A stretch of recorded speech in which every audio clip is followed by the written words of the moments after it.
How's it going, everybody? It's Shinigami here to bring you a Theory Thursday on a Friday because my idea was for it to be on a Thursday, but hey, stuff happens. Oh well, like, come on now. Come on, like, it's not my fault. Okay, I recorded it too late. My fault. Anyways, alright, we got a few things to talk about here on the gap week that we have with Oda having a little bit of a rest period. God bless his soul because he's old, he needs some health recovery, and if we were to have him, be like the Berserker author or Hunter x Hunter, it's like, nah, I'd rather him be able to finish his creation instead of leaving it like half-assed because he died. But with that being said, here jumping into the theory, and I'm gonna also bring up some other stuff that I saw from the Herald text, or I should say, I guess the mural that Frankie saw. So Herald, stop playing, sorry, my bad. Herald text, One Piece, boom, and thank God there's so many people that have artistically given their interpretation of how this looks, because it looks pretty badass, I'm not gonna lie. Fuck Game Rant, but at least they were able to use one of the good fan arts that I had here. So alright, let's fucking move it. A few things to take into consideration, right? So we have ourselves multiple filler arcs that took place for the anime specifically, obviously not the manga, but they do tie in pretty nice and pretty cohesively into other stories that we had before, such as Alabasta or the East Blue. And it begins to make some, at least me, wonder how these can tie into the end game of the story. Because, as we've seen with the mural, multiple races of factions are involved in the war against Emu, or, the world government, such like that, right? And a little bit of a interesting key thing to take note of from the mural is the fact that you have all the main races in one depiction, right? You've got the Skypians, you have the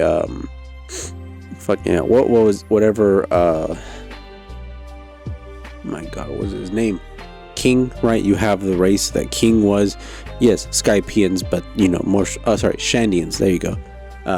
You've got the Sulong form, you have the regular Minks, you have Sea Kings, you have the Tantata clan, you have the Sea Folk, you have Giants, you have the Ancient Giants, and then something to pull from with what we just recently learned about with Skopper Gaban was the Dusong clan, right? So let me pull that up real quick. One Piece chapter 1139, and we will definitely see so easily what we're talking about here, because many One Piece fans saw this and they were just like, what is this? Am I missing something? Is there some kind of race that we didn't actually get any kind of any information from? And turns out, yes, that very much is the case, because as we see here, when we look at the races, excuse me, full size image. Oh, okay, that one's not working, but guess what, this one works, I'm sure. There we go. We scroll all the way down here, and he's talking about Skopper Gaban's talking about the other races that exist, and you notice, some of them are ones we already know about, but the other ones were just like, what? Let me see right here, right here.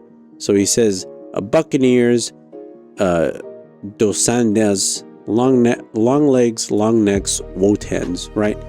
The Wotans are the ones that are giants mixed with fishmen, but the only one unaccounted for is the Dosandadas. That is a race we have not at all encountered in the lore, right? So, y'all, there you go. See, I'm not making it up.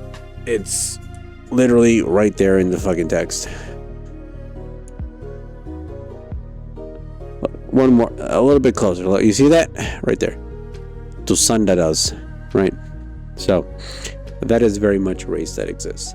Some other things that I was talking about with the mural per se is, what if Frankie's covering a portion that we don't actually know about right now? Obviously we see all of the main folk. Some people are saying that this was the Amazon Lily tribe, and then the other one was a Wano. I mean, could be. I mean, at least with the more recent events that have happened in the One Piece lore, but obviously the other side is what kind of gives a little more controversy, right?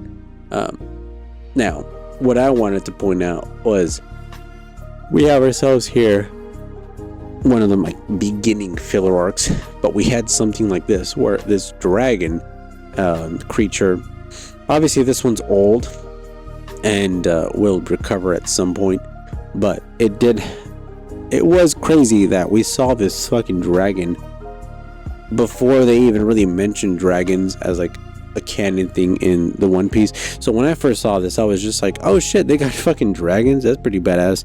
And then not until Punk Hazard were just like, oh, they have dragons. It's like, why y'all acting like you never seen them before? But coming to terms, well, that was filler, so that's why they don't acknowledge that they saw dragons before, right?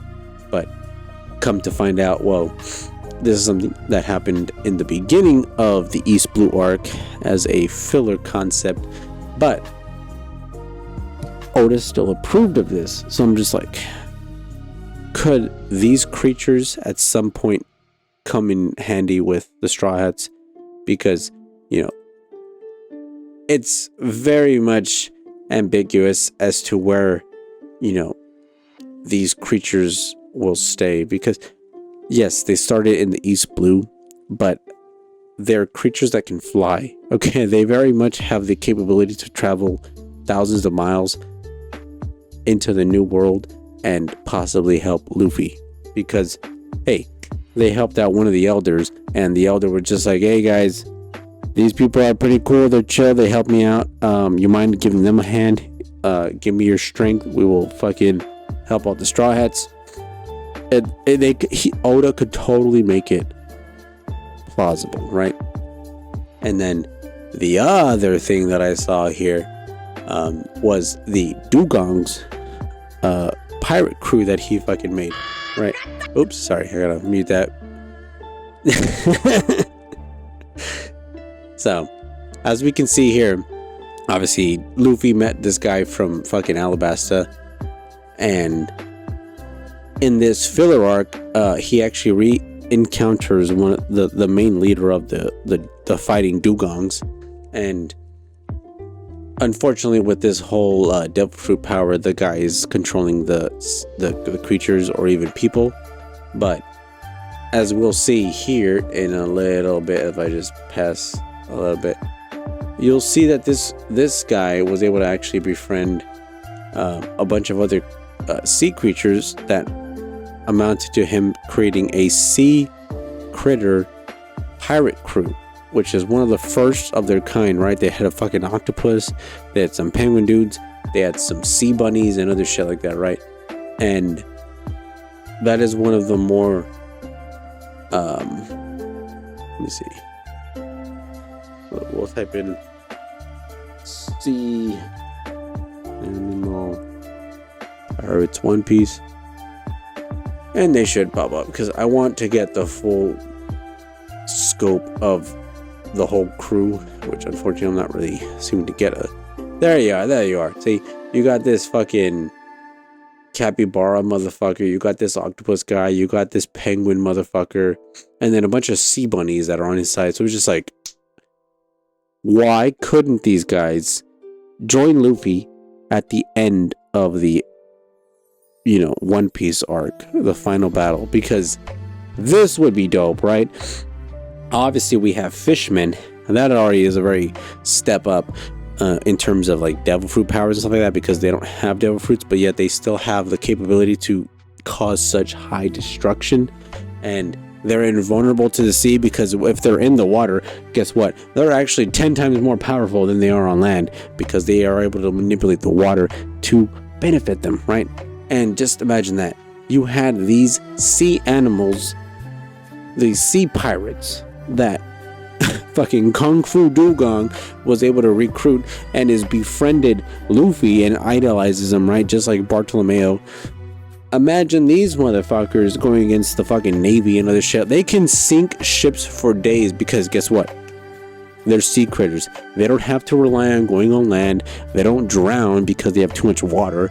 And the fact that they could just do it in stealth in the water, it causes even more of a fucking destructive capability for them. So it's just like, please Oda, bring these guys back. All right, they have so much opportunity to implement these guys into the story.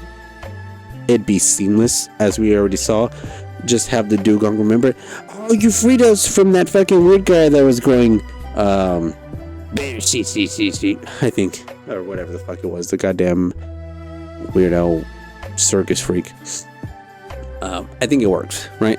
And tying it into with like the dragons and other shit like that, where it's all these countries and towns that Luffy saved in the early days of East Blue, that it's just like, we're gonna help you out. Guess what? You helped us in the most low point that we were having. Guess what? We're now prospering because you saved us.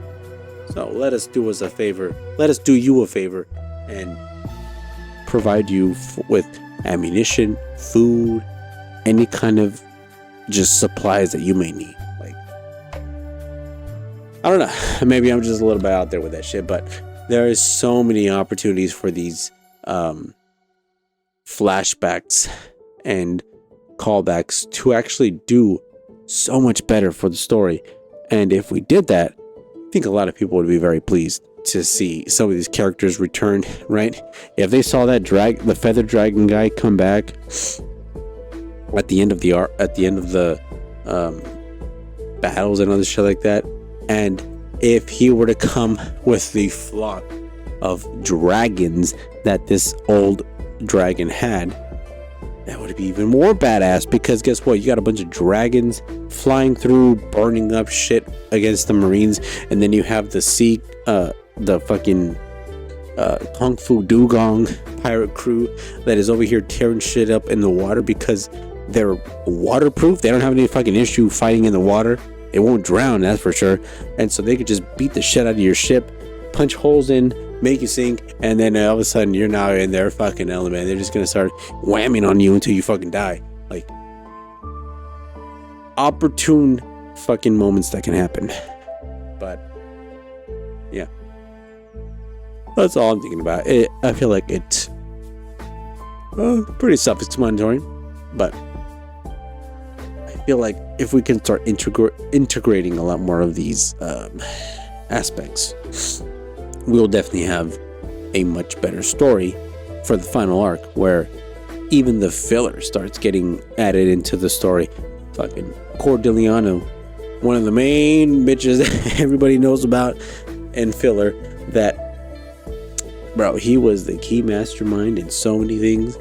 Let's bring him back. Cordeliano. I believe in Cordeliano, and that he will make a return. He's gonna team up with the Celestial Dragons. He's gonna get a devil fruit power. This is gonna be insane.